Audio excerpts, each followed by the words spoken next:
Good morning, class. Today we're in our 4-objective day. We want to take a couple of these objectives and we want to start a new process. You should have a pink, mine's not pink, yours should be pink, square piece of paper in your Tuesday folder today. You're going to need this for all week, and then you can stick it back in your Tuesday folder, or you put it in your Friday folder if you use it on your test, or Wednesday, Thursday. Wherever you put it, I'm going to find it, but I'm going to give you credit for this. So make sure you fill it out exactly like I do it, and then as we go along this year and we make these, you can do it different ways. But for the first week, do it exactly like I make it. Okay, so you got a square sheet of paper. First of all, fold it in half, and then crease it. I like to use my thumb. Hard surface works best. You should be working at your desk. Then open it up and fold it in half the other way. Okay. Get best you can, corner to corner. And then crease it along there. What you actually did when you unfolded is you made an X marks the spot. Okay? So now it's unfolded. You see you have these crease marks in here. You don't have to write on yours, but I'm going to write on it so you can see what I'm talking about. You have these crease marks in here.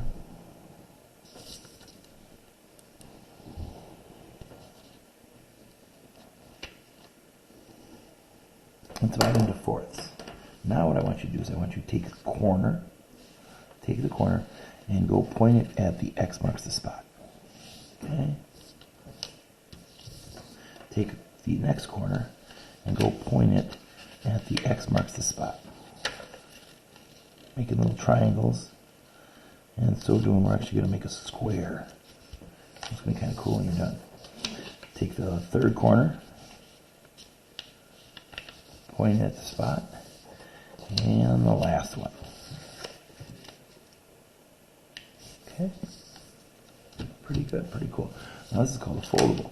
And okay, so you shouldn't have lines in there, but I have lines in there.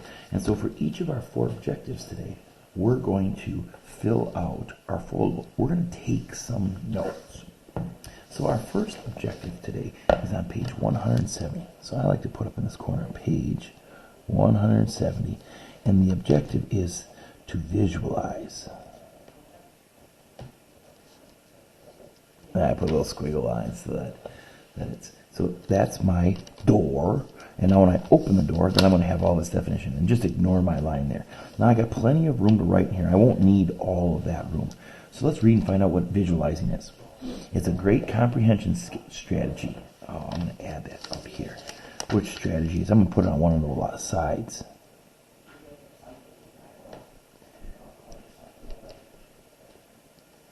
Comprehension strategy. Okay?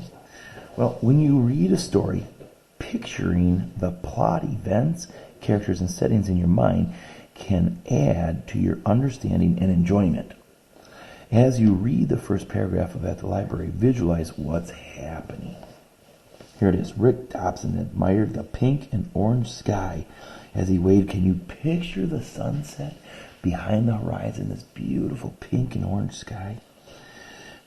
As he said goodbye to Miss Rio and locked the library door, can you visualize him locking the door? So to visualize is to put a picture in your mind. All right, that's what I'm going to put here. Visualize equals making pictures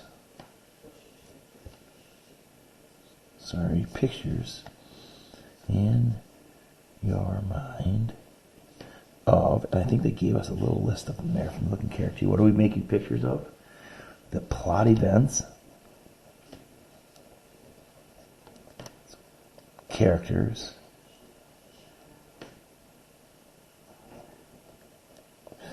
and the setting.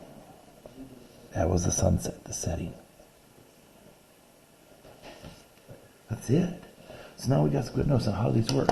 I'm just studying for my test, or the test might say, can you visualize what happened in a paragraph? What does it mean to visualize?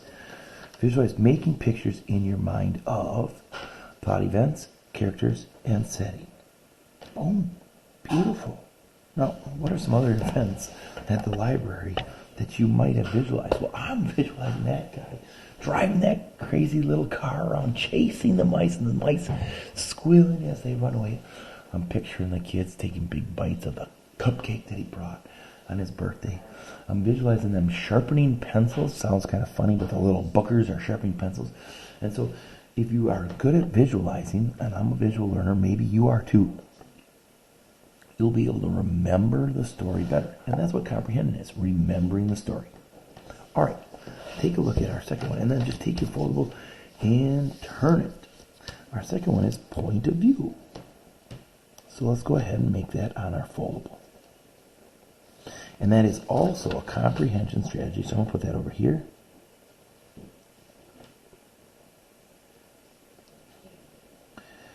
Comprehension skill, page 171. So I got my title, my door all set. Looks great. Point of view, the page number comes, comprehension skill. And here comes my definition. Well, I better figure it out first. Every story has a narrator. That's a person who tells the story. The narrator's point of view tells how the narrator feels and thinks about the characters and events. When the narrator uses pronouns such as he or she or they, the story is in third person. Now, you know it's in first person when you hear I or me or my. So let's put point of view up here.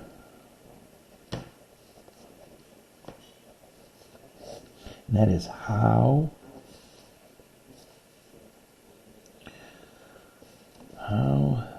the narrator feels or thinks about the characters.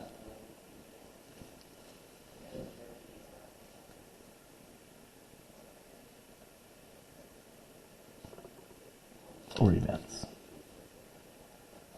Now, I'm not inventing anything. I'm just taking it right from the text here. Usually the first paragraph tells us what is being talked about. Okay, so now they talked about this third person. So let's make two different columns here. I'm actually going to use my little divided line here. Third person uses pronouns like he or she or they. Third person, I like to say, is outside of the story. I'm looking in at the story and I'm saying he went back to the library. He looked at all of the books. He wanted to. The narrator of the Booker story was actually outside of the story. So he didn't really know that the author felt, that Mr. Dobson felt sad that he didn't have any friends there. But if the story was written from Mr. Dobson, I think I'll go back to the library. I think I'll put the books away. I'm really sad that I don't have any friends here. I feel sad about that. You would know how he feels. So I'm going to put first person over here. And that would be I, me, my. All right, let's continue here. When I read page 167 of that library, I see that the narrator uses pronouns he and him and his to describe Rick Dobson. This story is a third-person narrator. I can use the details from the story to figure out the narrator's point of view. So here we got some details from the story. Now we're going to take our worksheet now out of our folder. Keep your foldable near you, and when you're done, stick it in one of your folders. We'll need it again yet today. Start with our name at the top. All right. It says read the selection, complete the point of view graphic organizer. So what we're going to do is we're going to find three different things that gives me some details and then tells me the point of view. Now the point of view isn't just is it first person or third person. It's how does the author feel. So the first detail that they came up with was Rick went out for his birthday to treat himself.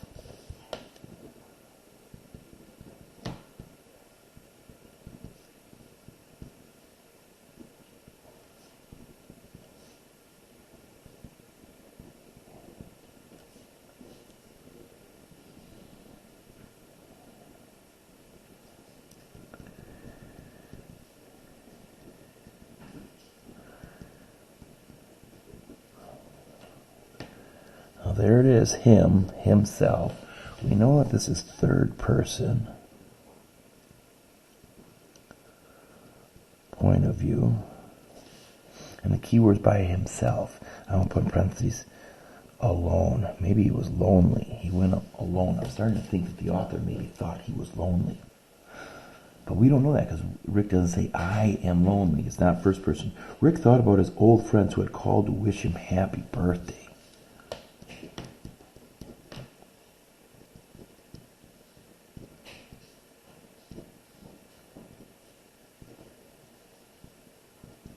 They must have called him up on his birthday and said, happy birthday. We miss you.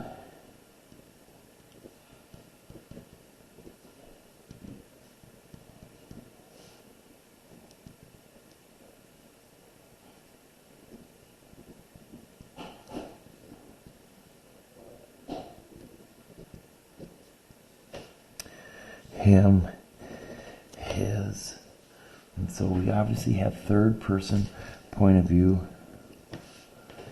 And how did this maybe make him feel?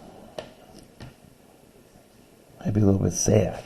If I was away from home, my mom called me for happy birthday. Oh, that was really nice of Mom. And then we hang up and it's like, ugh, I wish I was home because my mom or my wife would make me my favorite birthday cake. Rhubarb crisp. All right, we need a third detail. Let's go back and search. I have a good idea. You know what I wouldn't do on my birthday? I wouldn't go back to the library and work. And I'm not a librarian, but whatever my job is, on my birthday, I would not go to school late at night all by myself on my birthday and go to work. That wouldn't be much fun. Let's see what it says, though. Books are my friends, he thought. And remember, remind him of the books sitting on the table. I might as well go back tonight and shelve them.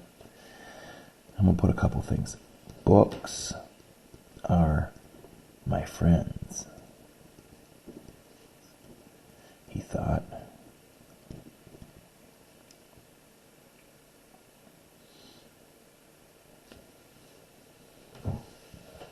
Which reminded him of the books in the shelf. I might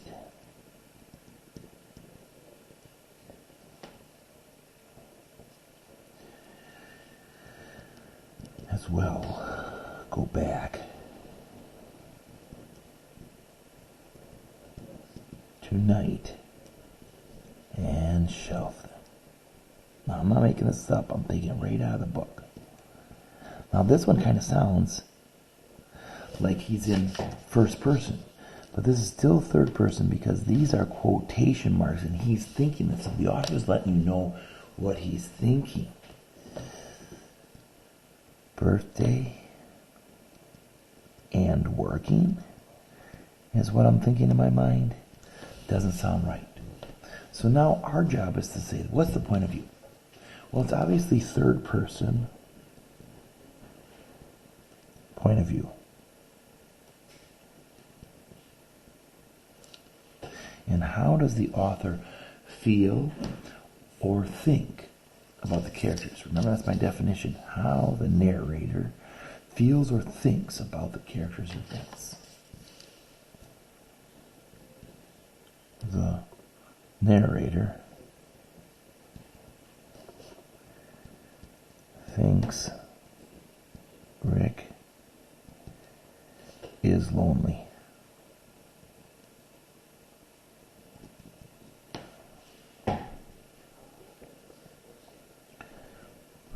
Or even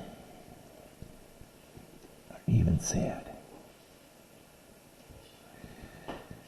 It's his birthday, and he is all alone.